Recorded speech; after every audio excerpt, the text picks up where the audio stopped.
हाय तुमसे मिलके दिल का है जो हाल क्या कहे हो गया है कैसा ये कमाल। ও মাই গড, এই কি শুনছে? এইবার নাকি সানবিজ বাই তোর নেই গুলিস্তানের ড্রেস পাকিস্তানি বলে সেল করতেছে এবং ভোক্তা অধিদপ্তর যে সরাসরি ধরলেন তাদেরকে। আসলে কি এই ঘটনাটা সত্য? চলুন আমরা পুরো ভিডিওটা দেখি। তার আগে বলে দিচ্ছি, যদি আপনি আমার পেজে প্রথমবার হয়ে থাকেন অবশ্যই একটা সাবস্ক্রাইব করে রাখবেন। আসলে হয়েছে কি, সানবিজ বাই তন্নি যে পাকিস্তানি ড্রেস বলে, ইন্ডিয়ান ড্রেস বলে বা দেশি গুলিস্তানের ড্রেস সেল করে, এটা কি সত্য? আসলেই সত্য। কারণ কেন সত্য? কারণ দুই একটা কাস্টমারের কাছে হয়তো বা ভুল অথবা সঠিক ড্রেস যায়নি, ভুল ড্রেস গিয়েছে, এই জন্য হচ্ছে গিয়ে কমপ্লেন করেছে এবং ভোক্তা অধিদপ্তর এটা নিয়ে, যেহেতু সে অনেক বড় বিজনেসম্যান হয়ে গিয়েছে, এখন তার পিছনে অনেক লোক লাগবে, এটাই স্বাভাবিক। তবে সে কিছু কিছু ড্রেস অবশ্য পাকিস্তানি বলে দেশি ধরায় দেয়, তো এই জন্যে হচ্ছে কিছু দুই একজন কাস্টমার কমপ্লেন দিয়েছে ভোক্তা অফিসের কাছে এবং সেই জন্য তার এগুলো তথ্য করছেন। তবে আসলে উনি যে সবই পাকিস্তানি ড্রেস বা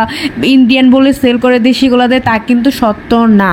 যেই আপুরা সানবিজ বাই তন্নি ড্রেস ইউজ করেছেন অবশ্যই আপনি একটু কমেন্ট করে জানাবেন আসলে কি তিনি আমাদেরকে ঠকাচ্ছে। আসলে আমি কখনো তার পেজে ড্রেস পরি নাই, সঠিকভাবে জানি না। আপনারা যারা যারা পড়েছেন অবশ্যই কমেন্ট করে জানাবেন তিনি কি এভাবে আসলে আমাদেরকে ঠকাচ্ছে কিনা।